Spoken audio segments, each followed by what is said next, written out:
Well, this community actually is slowly but surely being gentrified, and I refuse to move off of Paseo Boricua. Living here and staying here and supporting programs like and organizations like Brickerdijk and Bate Urbano and the Puerto Rican Cultural Center and DSBDA and all these other programs that exist here in Paseo, that's our way of keeping this neighborhood what it is, keeping it a predominantly Puerto Rican neighborhood, community, or Latino community where we can all support each other.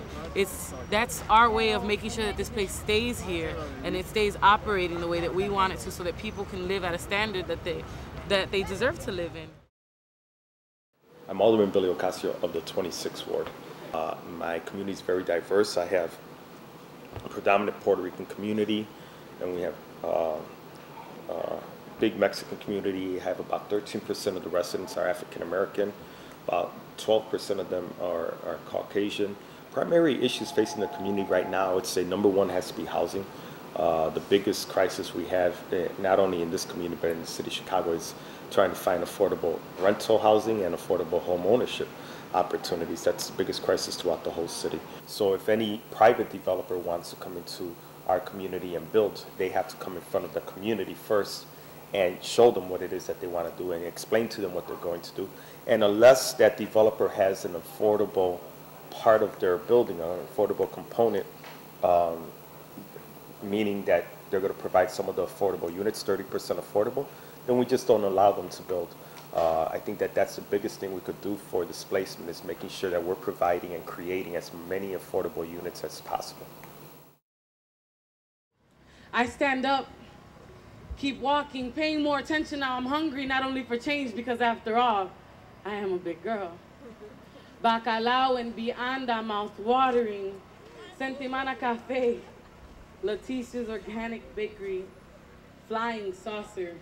Wait, how is it that with all these abuelas and tias around here, there isn't one decent place in sight anymore I can get a mixta or a sazon seasoned chicken thigh? Can I at least get a large bustelo?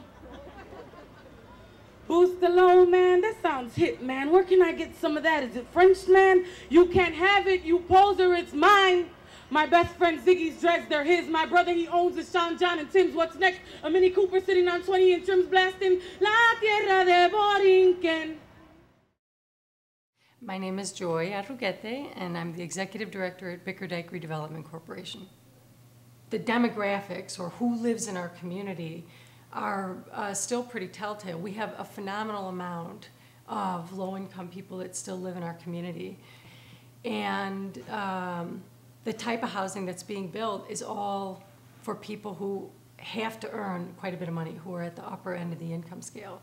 So what that means is that people who live in the community are either going to have to double up, triple up, or they're going to have to move out of the community, where their church is located, where the school is located, where the parks are located, where their friends are located, and it really tears the community apart.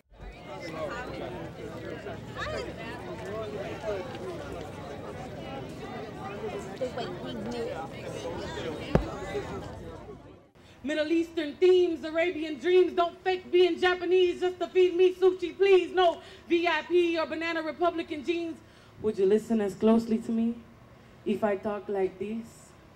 Or push me out of the way because I have empty pockets. You see, my pockets, they may be empty, but my soul's definitely not. It's not hollow like that of a yuppie's beatnik spot. It's not hollow like my parents' hearts who refused to teach me Espanol and who allowed for the media to take control and make them typical 100% all-American.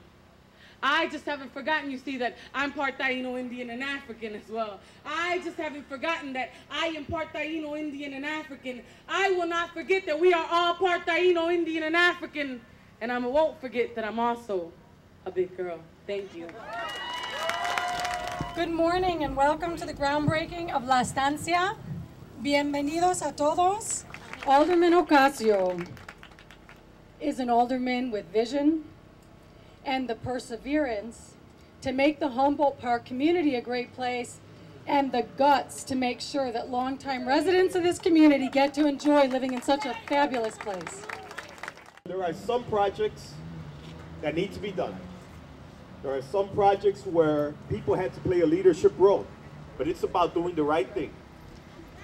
And I think that that's what we're here about today. Let me just say, today's event is really about a community comes together. That it's not only about dreaming, but it's making it happen. It's making it happen, and I think that that's what Bickerdijk and the rest of the organizations and the people of this community have done today, is make a dream come true. All of the inspiration that I get and all of the inspiration that I need is for my community and the work that I do in the community, for the people of this community who've lived here for decades now. And my poetry really is a form of stating and addressing the issues that happen in this community, such as gentrification. Programs like La Estancia and Bickerdijk allow for affordable housing so that people can have somewhere to live while they work and take care of their families and raise their families in a community that's supporting to them, and here on Paseo Boricua. Yo, this is based on a series of true stories. This is for real. Check it. Johnny 5'11", age 17, just a young black male trying to be home before 11. Catches glares and awkward stares from every direction. Cinches strain from Range Rovers waiting at the intersection. Johnny just finished playing hoops at Lincoln Park. The last thing he wanted was some trouble to spark, but still yuppies grab their purses cause his skin's real dark. Yuppies grab their purses cause his skin's real dark. Johnny's a smart kid, he's on the debate team. Honor roll, student council, test score shining gleam, but he still stays out west. Rocks his pants below his butt. He has braids in his hair and he walks with a strut. Johnny's almost there, he could see the arm at his stop, but uh-oh, 5-0.